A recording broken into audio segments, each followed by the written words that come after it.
After over 3,000 hours of playing Bannerlord, I've tried just about everything. Every faction, every strategy, no cavalry, no bow, companions only, solo, you name it. The only thing left that I haven't done in this game is the most unused skill of them all, tactics. It is a weird skill, isn't it? A skill for simulating battles in a game whose strength is its combat system. And yet I find myself strangely attracted to the idea of a tactics playthrough. I really want to know just how much a high tactics skill will enhance my simulated battles, and if I can become the master of Calradia without ever leaving the map screen. During character creation, I selected Botania for the movement bonus, and I am selecting all selections that contribute to the bottom 3 attributes because I do not need the top 3 attributes. Unlike a typical playthrough, I will need to recruit troops. This will both slow me down and cost me money. As you can see, I suffer significant casualties even against looters. This is going to make the grind for money a lot tougher. The only silver lining is that I may develop my medical skill faster. It's a typical early game grinding on bandits and looters. I just need to be very cautious using send troops.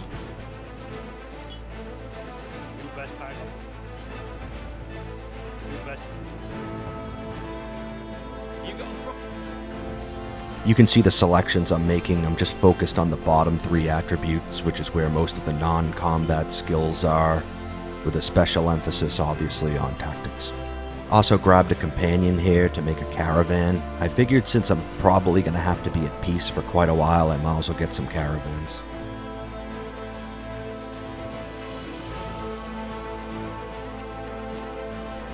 I'm not even sure if her equipment matters in auto battles, but why not? Got the family quest. By the way, when I do bandit hideouts, I am going to decline to do the duel because we'll have no skills or equipment.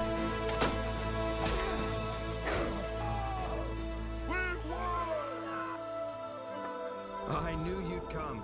Great Evan. After all the time I've put into Bannerlord, I don't really like doing most of the quests, but I am going to do the bandit hideout quest as much as I can. Pretty good reward.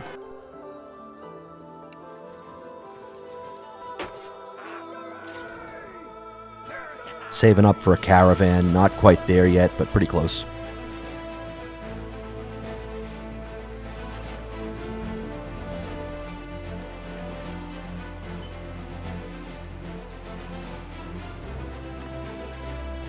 And there we go, our first caravan.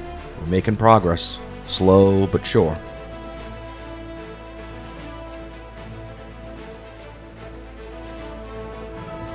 Got a marriage offer from my brother and accepted it. The sooner we get going on kids and such, the better.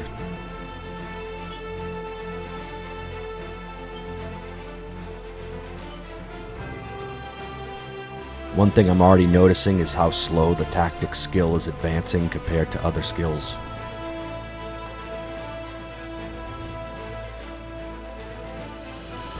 Grabbed another companion for my next caravan.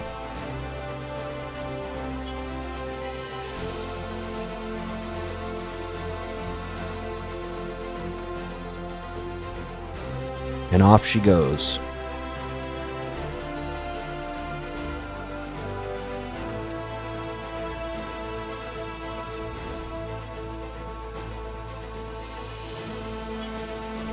At this point I got to thinking that if I need troops just to hunt bandits, maybe I ought to just sign up as a mercenary. That might be a better way to go with send troops, so that's what I did. And before too long I got into my first real fight.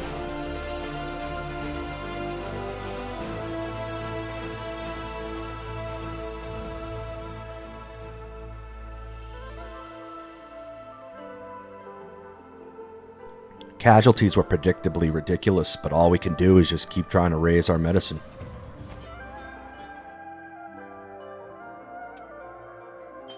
Another reason to become a mercenary is to be able to raid. If we're going to work on cunning so much, we might as well work on roguery, which means we might as well be raiders.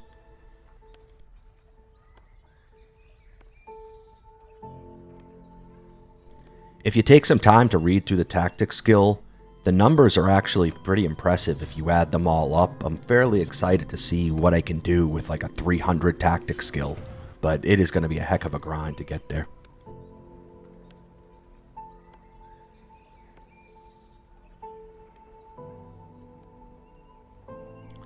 I send my brother out on a caravan so he can start training to be a party leader.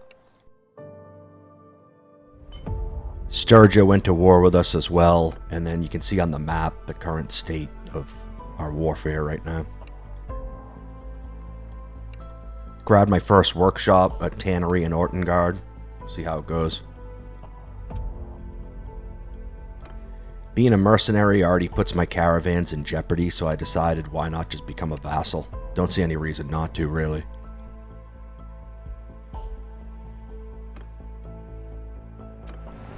And of course I immediately get saddled with a castle. It is what it is. It's pretty much to be expected. We made peace with the Northern Empire, so here's our updated situation on the map. Second workshop acquired. We ended up in a war with pretty much all of our neighbors. Not a great situation, but plenty of opportunities to train tactics. My castle came under attack almost immediately, so I decided to raise an army to defend it.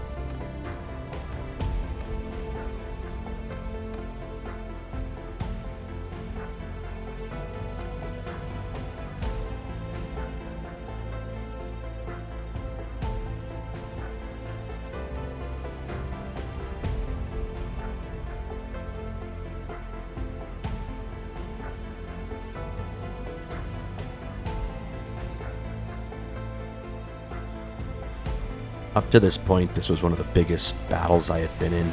I did have a pretty good numerical advantage, but I still wasn't quite sure what send troop. I was happy to get the win.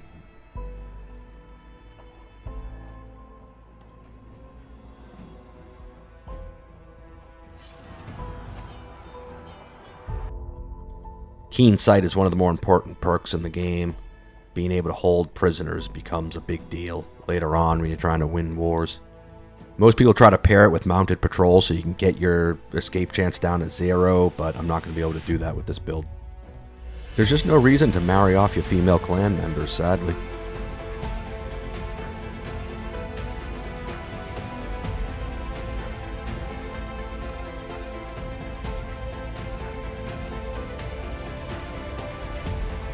My first attempt at an outnumbered fight. I looked at his troops and it just looked like my troops were better, so I thought I might have a chance. These bigger battles raise tactics a lot better than the smaller battles, so I'm just trying to get into as many big battles as I can to build up my tactics skill.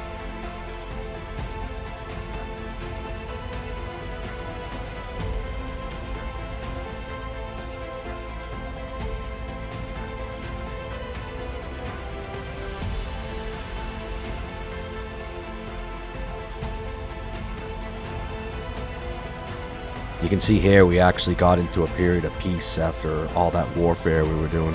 Tactics skills at 90 now, but you can see just how much it lags behind other skills even though you're putting more focus points into tactics. Veteran's Respect goes good with some of my roguery skills. Took the opportunity of the peace to go ahead and get married, get started on kids, party leaders, and eventually an heir.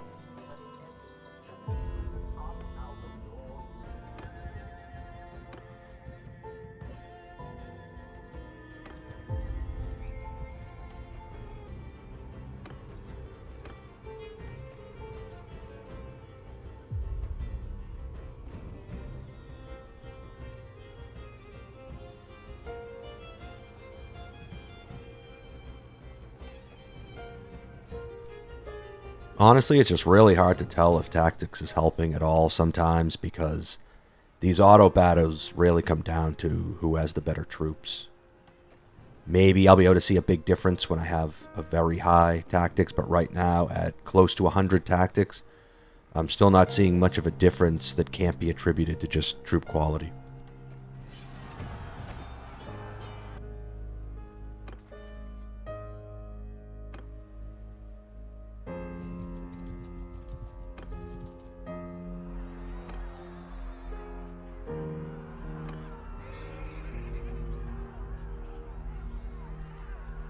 Still just looking for opportunities to raise tactics with the biggest battles I can find. I'm not sure if I'm seeing a huge power increase from the tactic skill itself, but of course I'm getting more powerful overall. From getting more parties, getting a larger party size, being able to afford better troops, and so forth.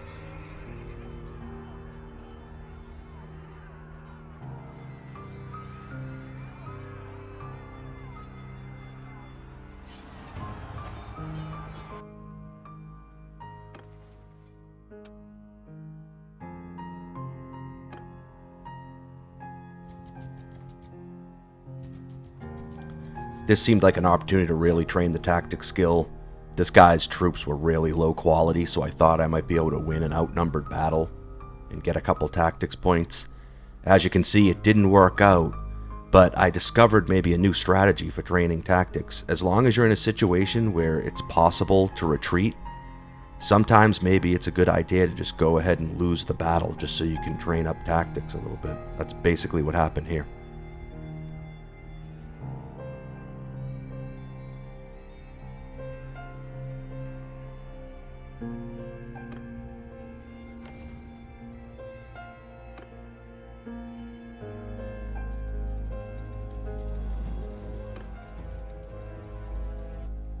And that battle did indeed bring me over 100 tactics. Nice little milestone.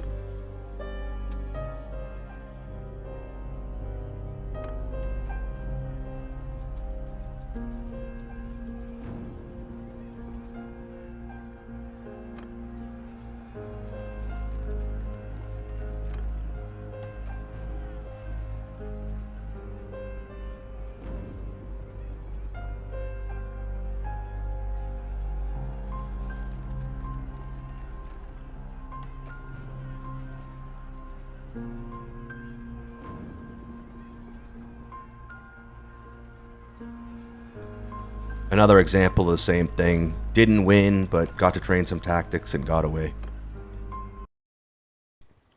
At about 120 tactic skill, I felt like I really turned a corner.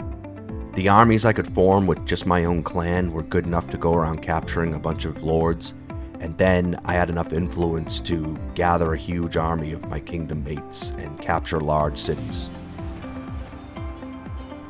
Granted, it probably had more to do with just progressing in the game overall than on the tactics skill, but it felt good to transition from the grind to the fun of actually conquering Calradia. For the longest time, though, I wasn't eligible to get any of these cities, even though I was the one conquering them. A little bit frustrating. The Northern Empire declared war on us, and all they had left was Epicratia, so I raised a huge army to go and try to capture it.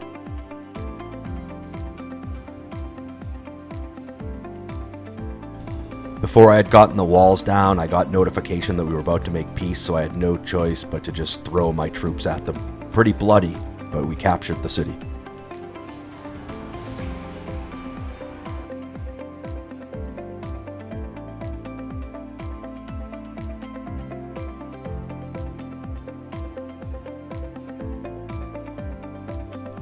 For the first time, the Western Empire declared war on us.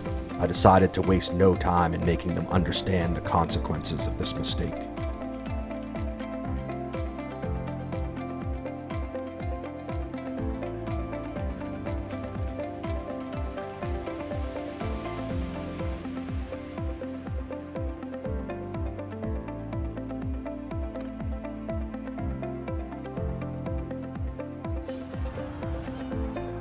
At what point does a Khanate become an empire?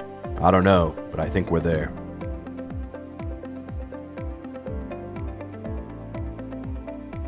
The Southern Empire intervened, so I set my sights on Cyrenia.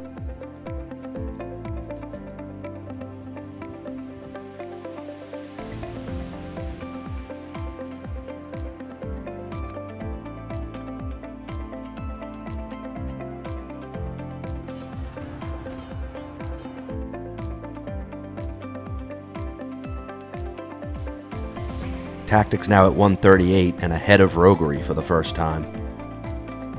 And I'm finally eligible, just need to bump my percentage. And I should have it. What? I'm so close, I have to push on to Danastika. They must give that to me, right?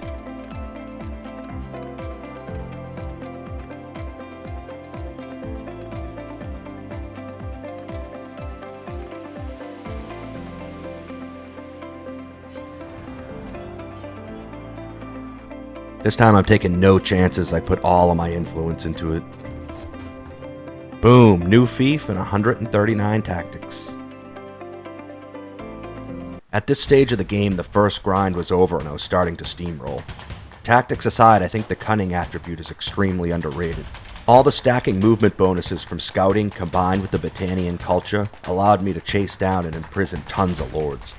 The battle loot bonus from roguery helped me get rich very easily without smithing a single item or using the broken workshops much at all. And because I didn't have to invest in the top 3 attributes, I was able to raise skills such as engineering very quickly and become a town capturing machine.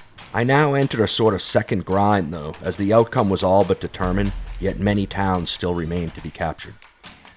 It was frustrating to capture the same town a second or third time because the AI lord couldn't or wouldn't garrison it. I had to remind myself of a piece of advice I'll share with you. It's not what you can capture, it's what you can hold. That's why the Battanian +1 militia bonus is so good.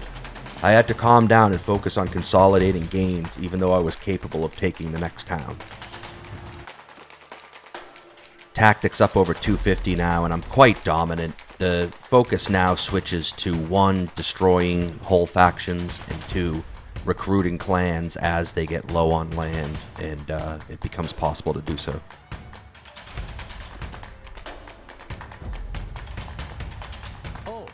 This is another area where not necessarily tactics per se, but the ability to concentrate on the bottom 3 attributes was a huge benefit. I had very high charm, so I didn't really have much problem recruiting lords as long as the conditions were met, i.e. they were poor and they had no land.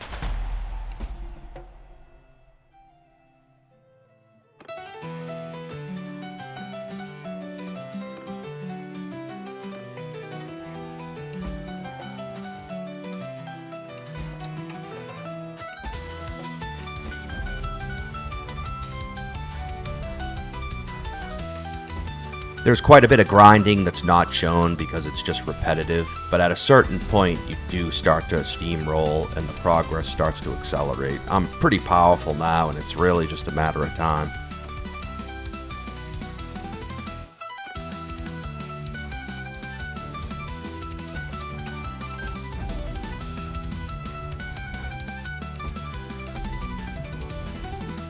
I had fully intended to win this whole thing as a loyal subject of the Khazaits, but the one thing that made me change my mind is when I spent millions of gold on recruiting clans, and then they ended up defecting.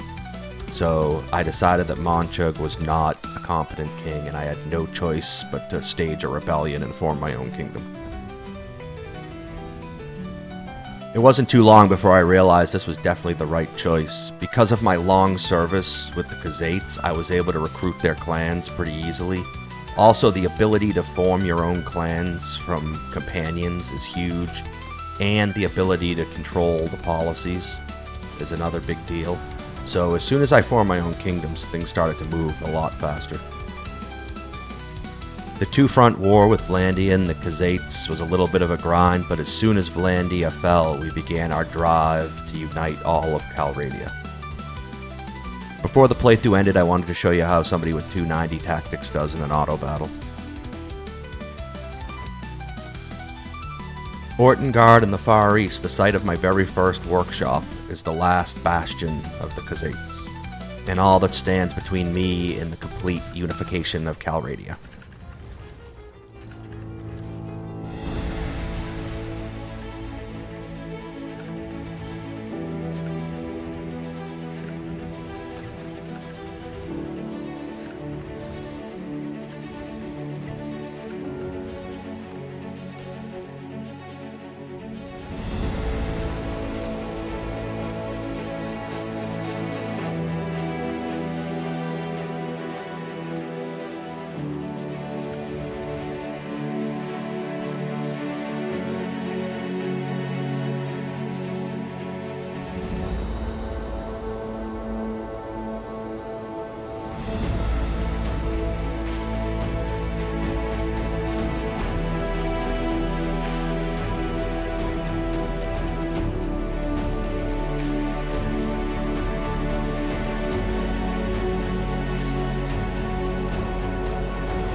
some final thoughts on the playthrough and on the tactics skill. Starting with the pros, even though the funnest part of the game is combat, as far as effectiveness, your ability to control the whole map and control your kingdom and your clans and the economy and all that stuff is just far more impactful than anything you could do in combat. So freeing up the combat attributes and being able to focus entirely on the things that control the majority of the game, that in itself, I think, is a big advantage of this build. The other big pro to this build, as I see it, is simply how fast you can complete a playthrough. So if you're like me and you've put in thousands of hours into this game and you love the combat, however, you've never actually completed a playthrough just because of the sheer grind of it, you've just always gotten sick of that playthrough and gone on to another playthrough because the beginning of the game is so much more enjoyable, especially when you're doing the combat, then this is a great way to finally go ahead and just have that feeling of accomplishment that you've completed the game. The obvious converse of that is that the most enjoyable part of the game is the combat. Most people that have a criticism of the game criticize the systems outside of combat, but they love the combat itself. So for the majority of people that are in their first couple hundred hours of playing the game, I don't think this build would be ideal. The other con is that even at very high levels of tactics, you're still never going to be as effective as if you actually conducted the battle. That was the big thing I wanted to test in this playthrough, is just how good tactics is. And I think it's good enough. I mean, I conquered Calradia. However, it never really got to the point where it was very impressive, to the point where I could defeat armies twice my size. Maybe sometimes I could if they were down to very low quality armies and stuff. But you definitely cannot pull off the victories that you can pull off when you conduct the battles. All right, that's all I got. Questions, concerns, and corrections in the comments. I answer all of them. Peace.